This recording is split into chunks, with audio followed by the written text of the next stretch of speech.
Hello,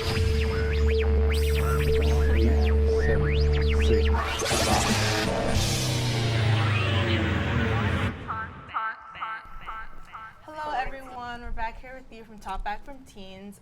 Today, we're sitting with the Center for Teen Empowerment. Today, I'm your host, Chancey Collins. I'm my co-host here. I'm Zoe Sullivan. And we have our adult host. Sean Brown, thanks for having me. So thank you for joining us. If you guys wouldn't mind, could you all go around and say your first name and your age? Cayman Brown, and I'm 20. Chase Ula, and I'm 17. Ayana, 17. Radeja McCullough, and I'm 17. DeAndre Hardaway, 18. Iana Allen, I'm 17. Gabby, and I'm 17. Adair, I'm 17. I'm Carvel, and I'm 17. Thank you, and thank you guys for joining us and sitting here with us to talk to us about the program that you're in. Would you mind just giving us kind of like the background on this program and what it's about? Sure. We're the Center for Teen Empowerment. We're a non-for-profit organization. We focus on hiring teenagers from the southwest neighborhood of Rochester. We hire those young people to be youth organizers. They identify the 5 pressing issues that young people face in Rochester, then organize events, open mic nights, black parties, youth brunches, youth marches to kind of address those issues and try to move the young people of Rochester towards a more positive outcome. Okay. Will each of you tell us like why you got involved and what exactly you do in the program? Well, why did I get involved? Well, I came to TE originally when I was like 15, 16, and I went through the whole process, but I went through like another type of like process. It was different from this. I wasn't a youth organizer. I just was like a youth doing stuff with them, and like it touched me in some type of way. Like it made me just like, it opened up my eyes to a lot of different things that I didn't know or I wasn't aware of. And then I seen Sean one day. I was walking and he handed me like the little flyer, and I looked at him and I'm like, oh, I know TE, and like something in my heart was just like, go back. And when I went back, I would never leave ever. I love it. Involved with teen empowerment because there were some issues in the community that I was facing and that friends and foes that were facing that I didn't like, and I wanted to change it. So that's why I got involved. At first, I wasn't really like familiar with teen empowerment until like we did the first interview, and like the more they started talking about it, explaining it, I fell in love with it, and yeah, that's why I got involved. I wanted to get in touch with me and other teens and just find out other teens' perspective and older people's perspective on us and try to make a change. I got involved with teen empowerment through Sean. I seen him one day when I was with my dad, and my dad, he does a lot of community speaking and community work, so I figured teen empowerment was the best way for me to get through that. I got involved with Teen Empowerment. My brothers, they used to work for Teen Empowerment, so they told me a little about the program and stuff, so I applied like 2 times, and I'm finally here like the 3rd time. Honestly, at first I didn't really know what teen empowerment was. When I first went there, I just knew it was like a job opportunity. But in learning what it was and what it was meant to do, I kind of just like fell in love with the work, and I realized that it just created a segue for me to positively affect my community.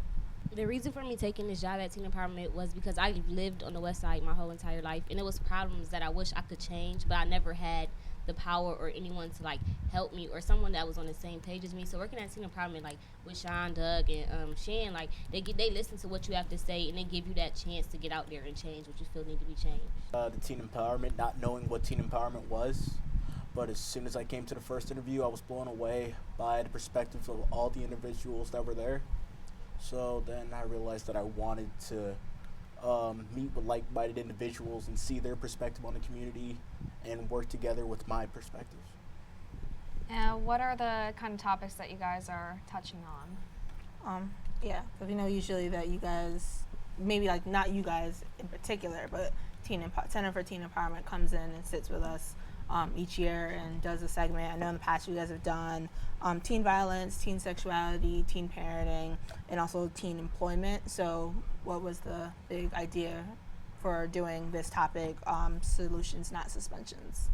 Why am I so engaged into this is because I've been suspended so many times, and like it was like I felt as if it was never like for right reasons or for reasons that was good enough for to be like kicked out of school. So it was just interesting that people were like willing to work together to like change the like school setting and stuff, because now I'm about to graduate next year or whatever. So I feel like my whole since 7th through now, like I have not like yet to find a school that I really am engaged in. I feel like things that we need to work on and change or whatever, I can do that with working with Solutions Not Suspension. For me, through Teen Empowerment, I'm on the task force, and so it gives us the opportunity to speak on like solutions, not suspensions, and like school to prison pipeline. And for me, why it's important, as well as Gabby, I've been suspended long term, like crazy. I miss like a lot of school. And for me, like, just to know that, basically like what Gabby was saying, that it's people out there that do see that it needs to be a drastic change, and like they're working towards that. Like, I'm out of school, I've been graduated, but my siblings are still in the school systems, and I see how corrupt it is, and like I want to be part of that change to make it happen, because I've been mistreated a lot in the school system. And what are some of those alternatives that you guys think are better than suspension? Alternative, better than suspension, I feel like mediation. I feel like a conversation needs to happen. Like, I can't say no suspensions, like that's kind of like, way off. Just say no suspensions. But I would say like just having a conversation prior to the suspension with the parent as well, the administrator and the student, all in one set, and talking about what happened. Like just talking about it, asking the student, well, why did you act the way you act? Why did you do that? Just having a conversation, and even having a conversation once the child arrives back to school. Like having another conversation. Well, you had your 5 days. Are you willing and ready to cooperate and come back into the school environment and do what you have to do? Like, I just feel like conversation is very important. Well, being in the task force, like Caitlin, there's actually a number that I think it's about 80% of the suspensions are nonviolent.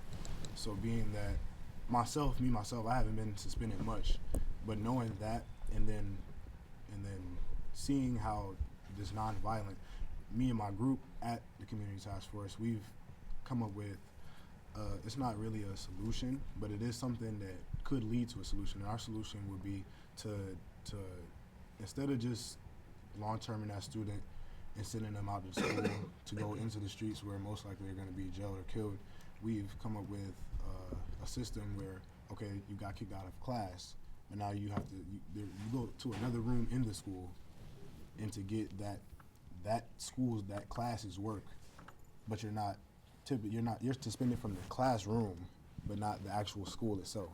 So like in school suspension. Yeah, but not really like in school suspension, because most likely in school suspension you usually just go there and you don't get no work and you just sit there all day. But this one is like it's an in school suspension class, pretty much. Yeah, I agree with that one. As far as like, because I've had my brother sent to in-school suspension for, like you said, like a nonviolent reason. I think it was more of a, we just don't know what to do with you. Yeah. Let's take you out the classroom and take you away from the situation. And he's like, and we asked him like, oh, what was that like? What happened? And he's like, everybody's just playing games and watching TV on their phones. Like, they're not really doing their homework. They have the homework, but they're not really doing it. So in my opinion, I was just like, what is the point if you're doing exactly what you're going to do in class?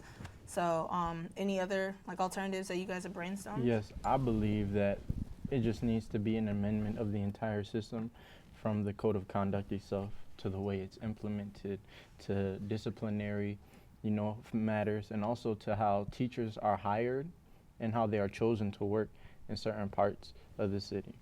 Because a big problem with these things, with just the amount of suspensions there are, is just because there's a difference in culture from the people who are implementing these rules to the people who will have to follow these rules. You got people coming from different backgrounds who don't live the way these students live, who can't connect with them. So them coming from one place, they will look at the way they're behaving and say, oh, they're going crazy, they're out of control, they're bad, they're little monsters. But if you're coming from that situation, you understand they're just kids being kids. And this is because of a smaller situation that can be handled this way or that way. I feel like another way that things can go about it, making school more of a welcoming place and having like youth voice. Like students, I'm very strong on like students having a voice and like having a say in how things go in their school. Like if I could say, I want my school to be like this, and I can explain to you my dream school, why would I not go to school? Like even now you get suspended for missing a certain amount of days. But think about why I don't want to be there. Why am I not coming to school? I'm not coming to school just because like, oh, I don't want to go to school. I don't want to go to school because my classes aren't interesting. It's not what I want to take. My teachers are mean. They don't understand me. It's a lot of different reasons why kids don't go to school. But if you give that child like an opportunity to have just at least one piece of their dream school, I feel like they will go. Like even if it's just art class or basketball or something, like something that they just be like, okay, I'm gonna go to school because I get to go to this class or I get to do this today or something like that, something that like catches their attention, that keeps them interested. Like I feel like if they had like an opportunity, maybe like even at the first day of school, do like an assessment of like, what is your dream class? And then like, you know, build on that or something, like do it so that they could just have like, I don't believe in like, what is it called? Like where they have like school class president and stuff. I don't believe in it being like that. I believe in like everybody having a voice in it, not just one person or you're the head. Like I feel like, but that the same like ideal of voice, students having a voice, I feel like that's important. I think that's what those roles like just represent initially, but in order to also do that, you guys also gotta like encourage like your fellow classmates, your siblings, to those people who serve in the student government for the school. Basically, I'm not speaking on like their own views, but like the views of all the students. So actually, like some students don't know that, oh, I can actually just go and talk to them, and they're gonna present my ideas to the principal. So just encouraging them to be like, you know, whoever's your student class president or something, go and approach them, go and tell them how you're feeling, what you would like to see in the school, and like have them present it. And so, but I do like that whole like assessment of like, you know, what is your interest? What do you like to do? What would you like to see happen? Because there are situations where kind of like the adults just take control and flip it over entirely. I went back to visit like my old high school, and my sister goes there now, and like they've got video cameras installed here. You can't, once you sit down at lunch, you have to sit there. If you get up, like you're in hall sweep, and I'm just like, what happened here? Like this is jail now. Like I'm surprised anybody's actually like coming to school, because it's not a fun place to be. Like me, I loved it when I graduated, but then I came back, we have a new principal, she has all these new rules, and I'm just like what happened? So yeah, I think it should be more of a, like, yes, you should have the authority of your adult like counterparts, like the teachers and the principals, but like having them listen to you guys and be more sympathetic as to what you want in order to actually keep you coming there, instead of just be like, well, this is what it is, take it or leave it. Right. School administrators definitely think that giving more rules is going to like somehow get us to do what they want us to do, and think that it's going to fix all their problems, telling us what's going to fix it and not asking us what's going to fix it. You had something to say? Yeah, something that I was talking about also on the community task force for just amending the code of conduct and how it's implemented. In a conversation that I had with just a few of the members there and also some teachers who are within the district, it's funny because like our community is supposed to be the ones that vote these people in. But at the end of the day, when you look at the community, the black people, we aren't voting. And then also us as students, just due to our age, like we're not allowed to vote either. You have to be 18 or over to vote. So in that, it's just like you're making decisions on our behalf, but you don't really know what's going on. So I feel as if students should be able to vote on behalf of themselves, just to be able to say, well, I want this person up here because they're gonna do and give me what I need as a student.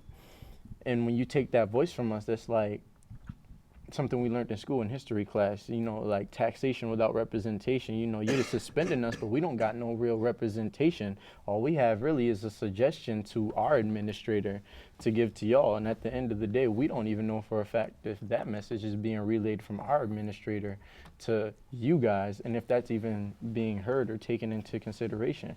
But if we're given that power to vote, then we actually have the power to change some things. And then we can do stuff and help ourselves. And if things go bad, then we have only ourselves to blame. But at the end of the day, if we have no power to do that in the first place, we're just basically being drifted off into whatever direction whoever wants to go in. Yeah, they should definitely open it up. If like I understand not wanting to open it up to like all students, but even if they open it up to like juniors and seniors who have more maturity, they've been in the school system for a while, they've seen all the different changes, like opening it up to them to be like, well, you know, now you have a choice, you have a voice, because most people, like a lot of people who like graduate or don't graduate and just are kind of like doing nothing, they could really care less because they're not going to school, so it doesn't affect them.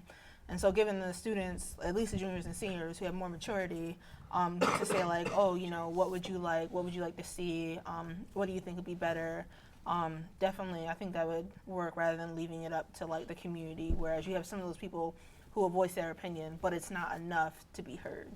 One good idea should be setting up some type of mentor program, because if a student were suspended for disrespecting the teacher, but if you think about why he or she did it, it might have been because he or she had a bad day. I agree with what Veli was saying. Like, I always felt like in my school, it was like a counselor, but our counselor was more like, come to me if you need help with your schedule. Come to me if you don't like this class. Not come to me and tell me how your day is going, or come to me and tell me why you feel the way you feel today, or nothing like that. Like, they'd be like, I have how many other students to worry about? Come to me 2 periods from now when you are over the problem. Like, and so like, and then like we had a school psychologist, but it was for mostly like mental, like kids with, you know, mental problems or whatever. And so it wasn't open to everybody. So like, I feel like it's very important to have like a person there that people can go to and like talk to, because a lot of kids, they go to school with a lot of different stuff, like a lot of burdens, and it's indirect anger. It's not that I'm really mad at Miss Lynch's thing. I'm just having a bad day because my dad cursed me out this morning or something, or I didn't eat breakfast because any reason. Like, it's a lot of different stuff that like you face, and they come to school with all that on them, and it's hard to like focus in class, and then you have a teacher telling you, well, why you got your head down? Well, I didn't get no sleep last night. Don't sleep in my class. Well, I couldn't sleep because my parents was arguing. Like, but you can't say that to your teacher because you don't have that relationship with your teacher, and then it's like still like building a relationship with teachers and students. Like, it's a lot of different stuff that just need to be worked on. But You had something to say? Like Kaylin was saying the first time, now like I go to All City, and like if you miss a certain amount of days, you're suspended. Like if your attendance is bad, you're suspended. Like, I don't feel as if that's a solution to get a child to come to school. So I feel like one thing could help is like having, I think, like a mentor that you could actually talk to about your situation and how things are going. If they don't like school and they're not coming to school and you suspended them, you basically giving them what they want. They don't have to come. So that doesn't make no sense. Being in school, that teachers and students should have a sort of connection, and because there's a lack of respect that teachers get off the students, and it makes them mad to where they don't want to come to class, and they act out and lash out and just leave the classroom. If they make that connection, then maybe the student will want to, they'll enjoy being in school and like being in the classes. So yeah. I think another thing that'll help is just parents being like involved in another support system, because most of the time they're not even there. And most of the time, like, kids do have parents that would be on their back, like, but the school don't even contact them most of the time. yeah, I definitely agree with Deja. Like, as far as like parent involvement in the group that like me and Gabby work on with the task force, is like youth voice and parent, family, administrator like involvement. I feel like it's important. Like, they give those little already pre-recorded phone calls about like meetings that your parents supposed to come to, but like my mom don't pay attention to those, because if you were really like interested in me being interested in my child's education, you would call me personally. She don't want to hear no recording that you like, you know, it's not really a person. And then like I feel like even in the suspension process, if there is going to be a suspension, to have the parent there. Like, a lot of times my parents was contacted like 3 hours after school hours.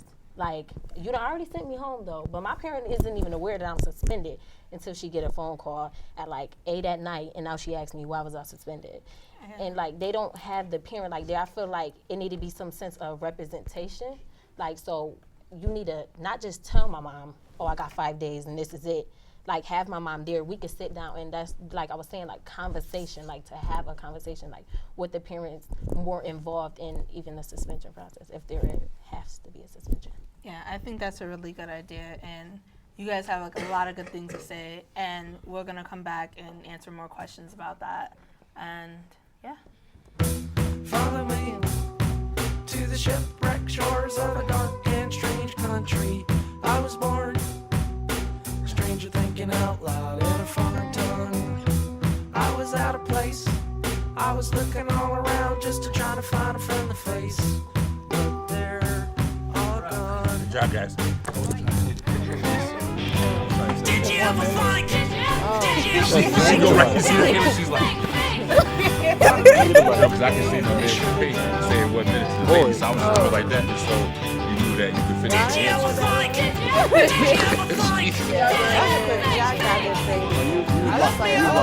got the shirt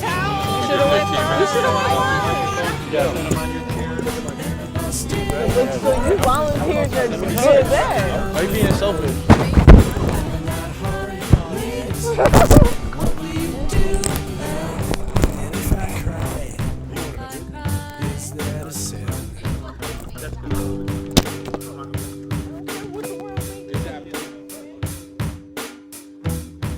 And the wisdom is a whisper that I'm trying to understand. Yeah. Say, Like, hold you that. needed So love. this is what happens during commercial break. When I breathe, what I do with my hands. Did you ever think? Did you ever think? Did you ever think? A lot of people every day who will surely drown. Did you ever think? Did you ever think? Who left me all alone in this town?